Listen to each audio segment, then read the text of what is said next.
नमस्कार, मैं ज्योति निषाद और आज की चर्चा एक बेहद अहम राजनीतिक बैठक से जुड़ी हुई है जिसने हरियाणा की सियासत में नई हलचल पैदा कर दी है। मंगलवार को पंचकुला के पंचकमल भाजपा कार्यालय में एक बड़ी बैठक हुई।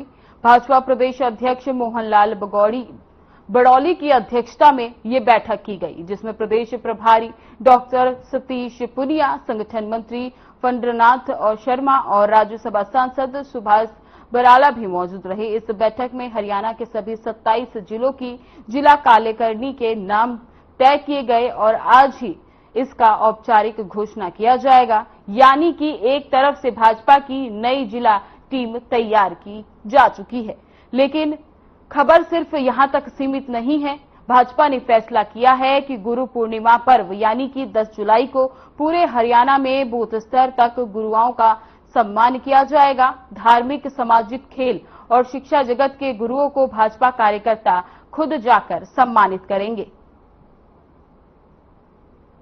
तो चलिए हम आपको अपने मेहमानों से मिलवाते हैं। आज की इस चर्चा में हमारे साथ भाजपा प्रवक्ता राजबीर रोहिला और कांग्रेस प्रवक्ता विजेंद्र खोखल जी हमारे साथ मौजूद हैं। तो बहुत बहुत स्वागत राजबीर जी आपका और बहुत बहुत स्वागत विजेंद्र जी आपका।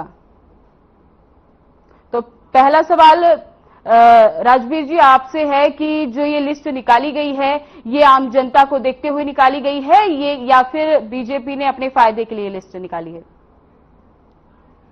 ज्योति जी नमस्ते, प्रवक्ता साथी और आपके दर्शकों को मेरे राम नाम जी। ये भारतीय जनता पार्टी का संगठन पर्व चला हुआ है। ये संगठन के नाते जो हमारी नीतियां करनी होती है उसके लिए ये हमारे व्यवसाय की चल रही है सारी। पहले हमने मंडलों के कार्यकारिणी बनाए, मंडल अध्यक्ष बनाए और उसके बाद जो हमारे जो जिला अध्यक्ष वो भी नियुक्त किए और अभी जो उसके बाद हमने बड़ी लिस्ट निकाली 1168 मेंबर किए थे। तो अभी जो 4-5 दिन से हमारी जो गहमा गर्मी है जिन पंचकुला में हमारे जो नेता बैठे हैं, हमारे जिला अध्यक्षों को बुलाया गया, प्रभारियों को बुलाया गया, संगठन मंत्री और जो अन्य हमारे भारतीय जनता पार्टी के पदाधिकारी के नाते उनको बुलाकर चर्चा की गई और एक मोटा सा आंदोलन किया गया। इसके जो जिला के मुख्य है कौन शामिल होने वाले हैं। तो अब ये जो कल जो बैठक हुई, परसों जो बैठक हुई, दूसरी बैठक में हमने लगातार मंथन करके वो लिस्ट फाइनल कर दिया। कल हमारे जो प्रदेश अध्यक्ष है मोहनलाल बड़ौली जी, उनका बयान किया आया कि हम जल्द ही इसको फाइनल रूप देकर इसको प्रकाशित कर देंगे या इसको जो नीतियां होंगी वो कर दी जाएगी। तो कहीं ना कहीं ये भारतीय जनता पार्टी के दृढ़ नीतियों को दिखाता है कि भारतीय जनता पार्टी अपने कार्यकर्ताओं का पूरा ख्याल रखती है और समय समय पर उनको सम्मान देने का काम करती है। और इसी के नाते जो ये लिस्ट आएगी, इस लिस्ट में हमने हर वर्ग का ध्यान रखते हुए लिस्ट बनाई गई है। इसमें महिलाओं की भागीदारी उल्लेखनीय रहने वाली है। तो कहीं ना कहीं जो भारतीय जनता पार्टी सबका साथ, सबका विकास और सबका विश्वास उसको लेकर चल रही है, चाहे वो संगठन की बात हो चाहे वो सरकार की बात हो। अब तक नहीं मुख्यमंत्री जी ने घोषणा की है कि 26 और 27 तारीख को सीईटी का जो एग्जाम होने जा रहा है जिसमें केवल 1 से ज्यादा बच्चे पार्टिसिपेट करने का हमें अनुमान है। तो कहीं ना कहीं भारतीय जनता पार्टी की सरकार और संगठन अपने जो दायित्व है वो पूरी तरह निर्वहन कर रही है और आने वाले समय में आपको और भी लिस्टें देखने को मिलेंगी। जी राजीव, तो जैसा कि जो ये लिस्ट जारी की गई है उसमें सामाजिक समावेश को ध्यान में रखते हुए नाम डाले गए हैं, जैसे कि कोई महिला या युवा प्रतिनिधि का नाम डाला गया है। ज्योति जी आप अगर हमारी लिस्ट देखेंगे तो उसमें हमारी लिस्ट में सभी का समावेश होगा। सामाजिक जो दायित्व है वो भी हमने निभाए और जो हमारे कार्यकर्ता, चाहे वो वरिष्ठ कार्यकर्ता, चाहे वो नया कार्यकर्ता, चाहे वो युवा, चाहे वो महिला, हर किसी को भागीदारी देने का प्रयास रहता है हमेशा से। तो भारतीय जनता पार्टी ने एक वातावरण बनाया, विश्वास जताया कि भाई ज्यादा से ज्यादा युवा राजनीति में अपनी भागीदारी से और अपना दायित्व का निर्वहन करें। जी राजबीर, तो आप जैसा आपने बताया कि सभी वर्ग के लोगों को इसमें जोड़ा गया है, तो जिन लोगों का नाम इस लिस्ट में शामिल है तो उनके कामों को देखकर इसमें जोड़ा गया है या सिर्फ नामों को देखकर इसमें जोड़ा गया है? बिल्कुल ये हमारे प्रबंधन की बहुत पहले मीटिंग होती है, उसमें तय किया जाता है कि जिस कार्यकर्ता ने धरातल पर काम किया, जिस कार्यकर्ता को ये लगता है कि ये कार्यकर्ता नियंत्रित कार्यकर्ता पोटेंशियल है, तो उन पर बढ़ाने का काम भारतीय जनता पार्टी निश्चित तौर पर करती है। और आपने इसमें हमारी जो लिस्ट की जो हमारे विधायक का चुनाव, वो हमारा लोकसभा में, तो हमने वहाँ भी हमने युवाओं को भागीदारी देने का काम किया है। तो आप हमारे जो राज्य मंत्री गौरव गौतम बड़े युवा है, तो आप अंदाजा लगा सकते हैं युवाओं के प्रति भारतीय जनता पार्टी कितनी गंभीर है। तो आने वाले समय में आपको और भी न्यूज देखने को मिलेंगे। और कहीं ना कहीं जो एक आ रही है आज आप बता रहे आज, लेकिन हमारे जो प्रदेश अध्यक्ष उन्होंने कहा कि जल्द प्रकाशित की जाएगी। तो जब भी इस तरह आपको देखने को मिलेगा, इसमें हमारे की मतलब जो विचारधारा के साथ हमने आगे बढ़ने का काम किया है, इसमें चाहे वो किसी भी जाति बिरादरी का इसमें कोई धर्म का कोई इसमें वो ऐसा होता नहीं है, क्योंकि जो काम करता है वो आगे बढ़ता है। जी राजवीर जी, और ऐसे कई आरोप भी सामने आ रहे हैं कि बीजेपी ने ये लिस्ट सिर्फ नेताओं को खुश करने के लिए की है। तो ये क्या सच है कि नेताओं को खुश करने के लिए लिस्ट जारी की है या जनता के लिए काम भी किया जाएगा? क्योंकि आप एक बात बताइए, नेताओं को खुश करने का मतलब ही नहीं है। भारतीय जनता पार्टी एक कैबिनेट पार्टी है, इसमें सभी की अपनी अपनी भूमिका है, चाहे वो बूथ का अध्यक्ष हो चाहे वो राष्ट्रीय अध्यक्ष है। सब अपने अपने जो दायित्व है वो पार्टी के जो कार्यक्रम आते हैं उनको निर्वहन करने का एक निर्देश होता है। तो उसी के नाते हमने किसी को खुश करने की नाराज करने की कोई बात ही नहीं है इसमें। तो भारतीय जनता पार्टी एक पार्टी नहीं, एक परिवार है। तो इस परिवार में जो कार्यकर्ता जहाँ सेट होगा उसको वहाँ भूमिका दी जा रही है। तो अल्टीमेटली क्या होता है कि भाई सरकार का जो ज्यादा से ज्यादा काम है या लोग भलाई के काम है, जो जनता पे कैसे पहुंचाए, लाभार्थियों को कैसे लाभ दिलाया जाए, कैसे वंचित बात बढ़ाया जाए। भारतीय जनता पार्टी के कार्यकर्ताओं का भी यही जोर रहता है और भारतीय जनता पार्टी इकाई के रूप में काम करती है। आपने देखा हमारे जो मन की बात है वो 20 साल से ज्यादा बूथों पर सुनी गई थी। तो ये बड़ी एकता का परिचय है कि हमारे मतलब हमने तो खुद नाराजगी की बात की, जनता खुद है इस बार सरकार बहुमत की दी जनता ने। तो आप मान के चलिए कि और आगे जो विकास की कार्य है या लोग भलाई की कार्य है या कोई व्यवस्थाएं है, अब जो धातु उतार से जा रही है ये उतर रही है, तो ज्यादा से ज्यादा हम प्रचार कर पाए, ज्यादा से ज्यादा लोगों से जोड़ पाए, तो हमारा ध्येय यही रहता है। जी राजवीर, हमारे साथ विजेंद्र जी कांग्रेस से जुड़े हुए हैं। अब मैं उन पे आना चाहूंगी।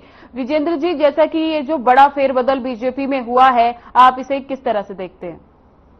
देखिए ज्योति जी, पहले तो आपके चैनल के सभी दर्शकों को मेरी नमस्कार, भाई राजवीर रोहला जी को भी नमस्कार। देखिए ज्योति जी, ठीक है, ये हर पार्टी का संगठन का काम पार्टी का होता है और पार्टी के शीर्ष नेता ही संगठन बनाते हैं। लेकिन मैं कहना चाहूंगा, संगठन बनाने पे जितना जोर दे रहे हैं, इतना जोर भारतीय जनता पार्टी के नेताओं को, भारतीय जनता पार्टी के सीएम नायब सिंह सैनी जी को, भारतीय जनता पार्टी के मंत्रियों को ज्यादा जोर देना चाहिए। हरियाणा प्रदेश की जनता की जो डिमांड है, जो उनकी समस्याएं हैं, उनका समाधान करने पर ज्यादा जोर देना चाहिए।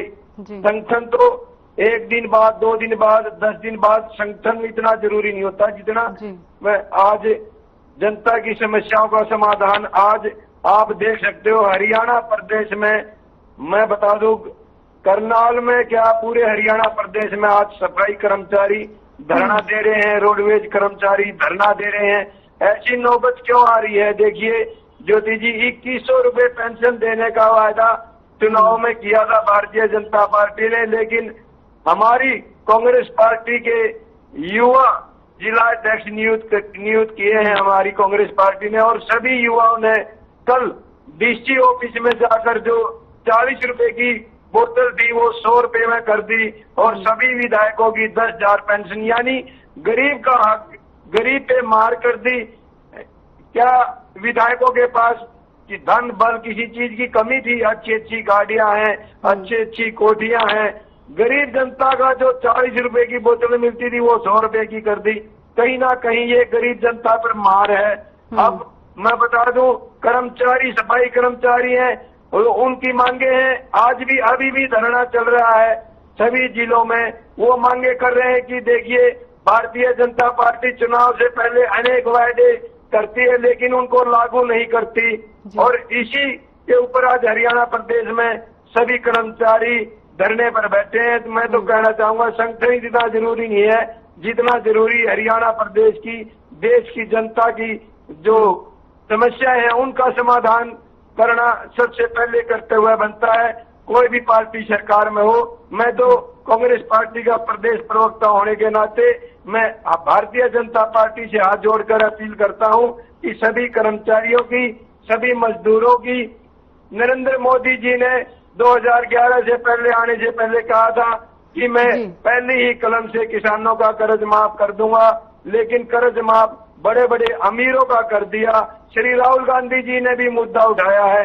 20 से 22 आदमी हैं जो इस देश के को चला रहे हैं और गरीबी इतनी निचले स्तर पर चली गई हमारे देश की। इस बात को स्वीकार इनके मंत्री नितिन गडकरी जी ने भी किया है कि यहाँ गरीबी बढ़ती जा रही है, क्योंकि देश में जो सिर्फ 20-22 आदमी हैं उनका हजारों करोड़ों अरबों का बिल माफ कर दिया जाता है। जो भी आपका वो बैंक का कर्जा माफ कर दिया जाए, लेकिन किसान मजदूर आज भी वही लड़ाई लड़ रहा है। किसान आत्महत्याएं कर रहा है गरीबी की वजह से, मजदूर सड़क पर है, कर्मचारी सड़क पर है। महिलाओं के साथ आपने पीछे देखा होगा इनके नेताओं द्वारा कितनी अश्लील हरकत एक हाईवे के ऊपर करी। हमारी बहन बेटियां आज कैसा महसूस कर रही है।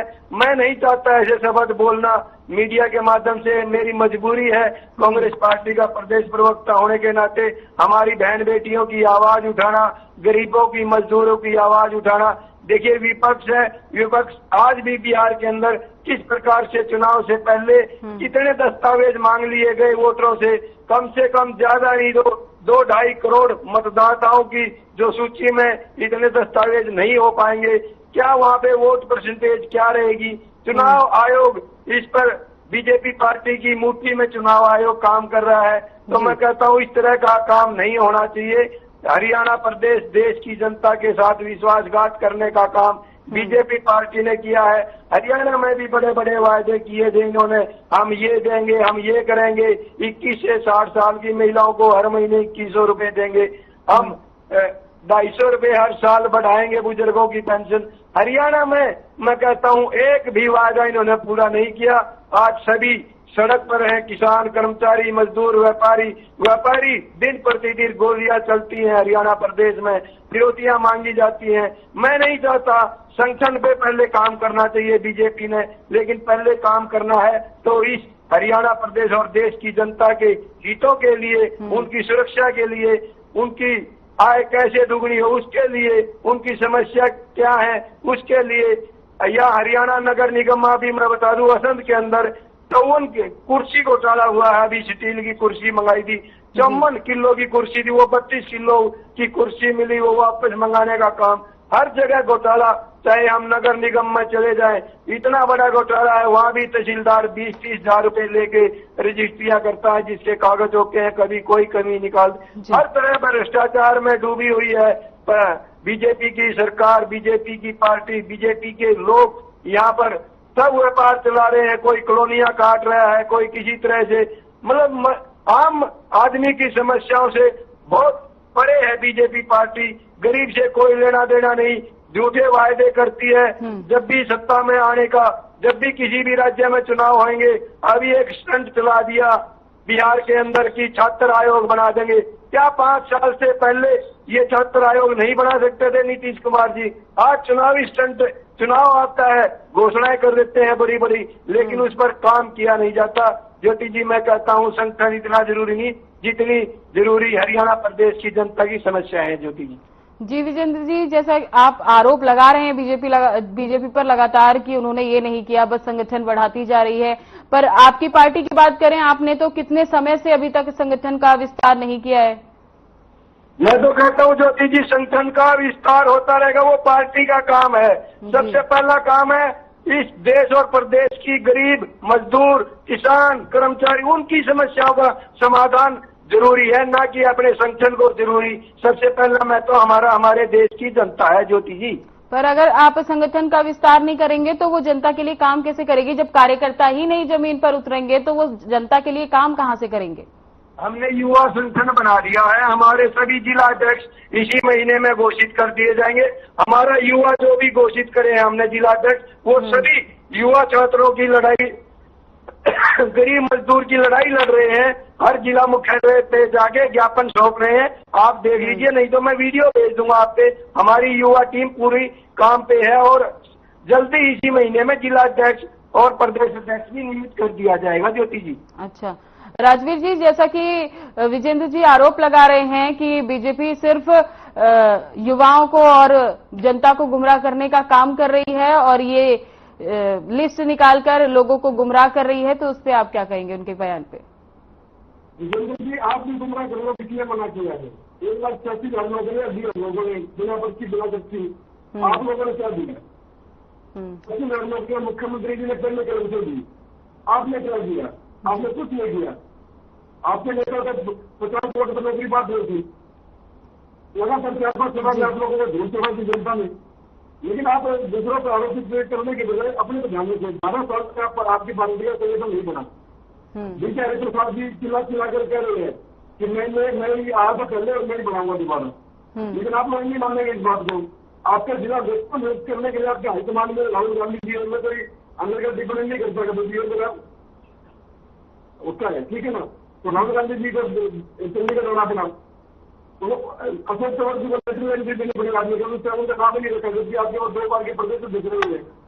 तो कहीं ना कहीं जो कांग्रेस में जो फूट और नोट की राजनीति है, जिसमें इनके 2005 के बाद जब जिसे भूपेंद्र सिंह हुड्डा जी आए, संतुष्ट जीत आए थे भजनलाल जी के नेतृत्व में, मुख्यमंत्री बना दिया हुड्डा जी को, तो वहां से इन्होंने जो ठिकाने लगाने की प्रक्रिया की है, तो इन्हें आज ये सामना करना पड़ रहा है, क्योंकि हर नेता को इन्होंने ठिकाने लगा दिया, जो नेता को लगता था चुनौती आपके लिए, ठीक है ना? तो ये इन लोगों ने जो किया है वो पूरी जनता ने देखा है और इनके कार्यकर्ता ने देखा है। आज इनके पास कार्यकर्ता के नाम पे कुछ नहीं है, सिर्फ कुछ फायर फॉलोवर है, जो हो सकते हैं धर्मेंद्र सिंह हुड्डा के कुमारी शैलजा जी के या फिर रंजीत सुरजेवाला के, लेकिन कांग्रेस का असली धंधा उठाने वाला कोई नहीं है। लेकिन भारतीय जनता पार्टी में सेंटर है, भारतीय जनता पार्टी में हमारा कार्यकर्ता बीजेपी का धंधा लेकर चलता है, भारत माता की जय बोलता है, तो हमारा कार्यकर्ता बिल्कुल बड़ा सुदृढ़ है और समझदार है, तो वो धंधे से प्रेम करता है, उस विचारधारा से प्रेम करता है। लेकिन इन लोगों के पास क्या है? ये तो डीपीएस में लगा देते गुना बुला के, जनता ने निकाल दी, तो आने वाला समय भी इनके लिए बड़ा टफ रहने वाला है। और मुझे 30 जून का जो समय दिया था, 30 जून का समय दिया था इन लोगों ने, ठीक है ना? तो अभी जुलाई में इन्हें सरकार की आगे भी क्या होगा इनके संगठन पर ऐसा पता है नहीं, क्योंकि ये कोई भी संगठन है, उस संगठन में कुछ नियम होते हैं, कुछ पद होते हैं जो दिए जाते हैं, जो जिम्मेवारी तय की जाती है। अब यहाँ तो कुछ है नहीं, यहाँ तो एक ही मतलब चल रहा है, जो इनकी ढूंढ और बुद्धि राजनीति का बनना खुद चुका है, जनता इसे बिल्कुल बुरी तरह तीसरी बार इनको विधानसभा में वोट करवाने का साथ दिया जी। लेकिन विजेंद्र जी दावा कर रहे हैं कि उन्होंने अपने युवा कार्यकर्ता जमीनी स्तर पर उतारे हैं और वो लोगों के मतलब जनता के लिए काफी काम भी कर रहे हैं और जल्द ही उसकी घोषणा, उनके नामों की घोषणा भी कर दी जाएगी। और वो कह रहे हैं कि ऐसा हमारे पास प्रूफ भी है, वीडियो दिखा देंगे। तो क्या आपने ऐसा कुछ देखा है? ज्योति जी, ये बंदा कूद चुका है इनका। राहुल गांधी कुछ और चाहते हैं, हरियाणा कुछ और कहना चाहता है, क्योंकि हरियाणा में जो इनका जो गठबाजी है, उस गठबाजी ने मतलब पूरे जो इनका हाईकमान है उसको ऊपर कर रखा है। यहाँ अब इंदिरा मान्यता से भूपेंद्र सिंह हुड्डा ही मतलब रोहतक और पानीपत का जिला देखता है, तो इसके बाद मीडिया में कैसे आ रही है, ठीक है ना? तो ये आप ये देखिए कि भाई इंदिरा मान्यता जो इनके हाईकमान से भी बड़ा हो गया क्या, जो इनके निर्देश थे, तो इनकी पार्टी में प्रशासन नहीं है बिल्कुल भी। जितना उद्या नाले लगवा रहा है सोनीपत में रोहतक में, जब उसने आदमी के जो उसके पास मिलने के लिए गई मुंबई से भी कोई नेता नहीं थी, तो वहां उन्हें नारे लगवाए। तो भारतीय जनता पार्टी में ऐसा कभी कुछ होता नहीं। भारतीय जनता पार्टी में मिल के सारे फैसले होते हैं और हमारे लोग असली लोग भारतीय जनता पार्टी में सभी के राय से मतलब जो विशेषता होती है वो बाहर आती है, लेकिन व्यवस्था नहीं बाहर आने लगती है। जो कुछ के जानकारी लीजिए, आप क्या बोल रहे थे, चौधरी के जानकारी लीजिए, के जानकारी लीजिए संगठन के प्रति, बिल्कुल ये मानने के नहीं लगे। ठीक है, इनका काम है भाई प्रवक्ता है, तो इनका अपना दायित्व पार्टी में डिसाइड करना, लेकिन इनकी पार्टी में ना विचार बचा न कार्यकर्ता बचे। हाँ, फैन फॉलोवर है जो अपना हिस्सा लेने के लिए तड़प रही है। 12 साल से जो पार्टी में संगठन में एक बड़ा पाई, आपको लगता है वर्ग कुछ चल पाएगी? जनता ने तो मौका दिया था, 2024 में मौका दिया, लेकिन लोगों ने गवा दिया। बीच बीच में हल्के में बीच 30 हमें नेताओं को छापी मारी, आपको टिकट देंगे, और यही कुछ ऐसा है, 120 हजार तो इकट्ठे किए इन लोगों ने। ठीक है ना, जिन्होंने करनी थी उन्होंने वो भी 3 लोगों की कहना। तो ये बातें विजेंद्र जी को पता है सारी बातें। मैंने तो इनके कैसे इनके चलेंगे आप हरियाणा में देख लीजिए, इनके दूसरे कैंडिडेट जो खड़े हुए गाड़ी में देख लीजिए, और जगह देख लीजिए आप, बहुत सी जगह कोई भी जनता ने इनको मौका दिया था, लेकिन जनता इनको भाग गई। वे इनके नेता तो 25-30 पर भरोसा करने वाले हैं, युवाओं का भविष्य डुबोने वाले हैं और अपना घर बनने वाले हैं। तो इसी नाते इनको मेरे पटखनी के लिए काम किया। जी विजेंद्र जी, आपके पास आना चाहूंगी कि आप जो दावे कर रहे थे वो राजवीर जी ने खारिज कर दिए हैं कि आप सिर्फ कहने की राजनीति करते हैं, करने की नहीं। तो आप क्या कहना चाहेंगे? और जो ये लिस्ट जारी हुई है उससे चुनाव को देखते हुए जारी किया गया है या इससे जनता को फायदा होगा? जी ज्योति जी, मैं आपको बता दूं, मेरे भाई राजवीर रोहिला जी को शायद जो मेरे मुद्दे होते हैं ना, उन मुद्दों का एक का भी जवाब नहीं दिया। मैंने कहा भी चुनाव से पहले इन्होंने 2100 रुपए महिलाओं को देने का वादा किया था, बुजुर्गों की पेंशन बढ़ाने का वादा किया था, अनेक वायदे किए थे, इन्होंने पूरा एक भी नहीं किया, लेकिन उस पर कोई जवाब नहीं दिया। पहली बार विधानसभा के अंदर इनके मंत्री एमएलए आपस में, एक कह रहा है 10 किलो गोबर खा गया, एक कह रहा है ज्योति जी भाई ये 20 लाख रुपए मेरे रिश्तेदार से ले गया। ज्योति जी, इनको शायद पता नहीं है, ये अपने आरोपों पर कोई जवाब नहीं देना चाहते। ये दिखा देंगे राहुल गांधी जी। राहुल गांधी जी, मैं बता दूं, अगर राहुल गांधी जी की तुलना करनी है, राहुल गांधी जी पूरे देश में कितनी वोटों से संसद का चुनाव जीते, और इनके प्रधानमंत्री जी प्रधानमंत्री होते हुए भी कितनी वोटों से चुनाव। अगर बराबरी करनी है तो यहीं से कर लीजिए, पता चल जाएगा कौन से नेता का वो जनता ज्यादा चाहती है, कौन से नेता को जनता लाइक करती है। इन्होंने आंकड़ों पर नहीं जाना, इन्होंने हमारी ये है वो है, ये शायद भूल गए जब ये विपक्ष में थे, शायद अपने कपड़े उतार कर, कुर्ते उतार कर अर्धनग्न होकर ये सिलेंडर लेके 400 रुपए का सिलेंडर था, ये कपड़े उतार कर सिलेंडर लेकर ये प्रदर्शन कर रहे थे हरियाणा प्रदेश में। आज सिलेंडर कितने का है? आज इनके नेता कहाँ है? महंगाई की मार कितनी झेल रही है आज हरियाणा प्रदेश की जनता और देश की जनता? उस पर तो कोई बात करनी नहीं। जनता के लिए इन्होंने सिर्फ अपने संगठन किस प्रकार से इनके सिर्फ और सिर्फ अडानी और अंबानी क्या था कि प्रधानमंत्री जी ने कहा था मैं किसानों का कर्ज माफ कर दूंगा, किसानों का कर्ज माफ कर देते, किसान आज आत्महत्या ना करता, वो कर्जदार ना होता। आज किसान कर्जदार है, उनकी जमीनों पर जबरदस्ती गड्ढे खोदे जा रहे हैं, कोई मुआवजा नहीं दिया जा रहा, ऐसे किसानों के खिलाफ कानून ला रहे हैं। महिलाओं पे देख लो कितने अत्याचार आज महिलाओं पे कर रहे हैं। बीजेपी के नेता शामिल मिलेंगे, आम जनता का मिलना, मैं कहता हूँ वो आम जनता की बात अलग होती है। ये बीजेपी के कितने नेता हमारी महिलाओं के साथ अत्याचार करते हुए इन पे एफआईआर दर्ज हुई, एफआईआर दर्ज हत्या के मामले में राम रहीम जी हो, चाहे के बीजेपी के नेता हो, बलात्कार के केस में, छेड़खानी के, उनको जमानत मिल जाती है, एक आम नागरिक को जमानत नहीं मिलती है। ऐसी किस्म इनकी सरकार है, इसका मतलब यही है ना भी जो इनकी सरकार है तो ये कुछ भी करे, ना महिला सुरक्षित, ना युवाओं को रोजगार सुरक्षित है। युवा भटक रहे हैं, युवा आत्महत्याएं कर रहे हैं, किसान आत्महत्या कर रहे हैं, व्यापारी आज सदमे में है, व्यापारियों से फिरौती मांगी जा रही है, रंगदारी मांगी जा रही है, उन पे गोलियां चलाई जा रही है। आज कोई भी वर्ग सुरक्षित नहीं है। ये उस किसी भी वर्ग की समस्या का हल नहीं निकाल सकते। सिर्फ और सिर्फ इनका घोटालों की सरकार कहूंगा, झूठी सरकार कहूंगा, बीजेपी की सरकार झूठी सरकार, घोटाला की सरकार। जनता से कोई गरीब जनता से लेना देना नहीं है, कोसों दूर है। आज 40 रुपए की बोतल 100 रुपए की कर दी। एमएलए विधायकों का इन 10,000 रुपए बढ़ा दिया, यानी तेल का खर्चा उधर से 100 रुपए की बोतल करके विधायकों का बढ़ाना, ये एक सरासर गरीब जनता पर मार है। ज्योति जी, मैं कहना चाहूंगा शायद इन्होंने ये हवाबाजी ले रहे हैं, जनता पलटने में जी। विजेंद्र जी, बहुत बहुत धन्यवाद आपका हमारी चर्चा में जुड़ने के लिए। राजवीर जी, आपका भी बहुत बहुत धन्यवाद इस खास चर्चा में जुड़ने के लिए। तो अब बीजेपी ने अपनी लिस्ट जारी कर देगी आज, और पर देखना होगा ये जो लिस्ट में लोगों का नाम शामिल है वो असल में जनता के लिए काम करते हैं या नहीं। फिलहाल हमारी चर्चा में बस इतना ही। बने रहें हमारे साथ। नमस्कार।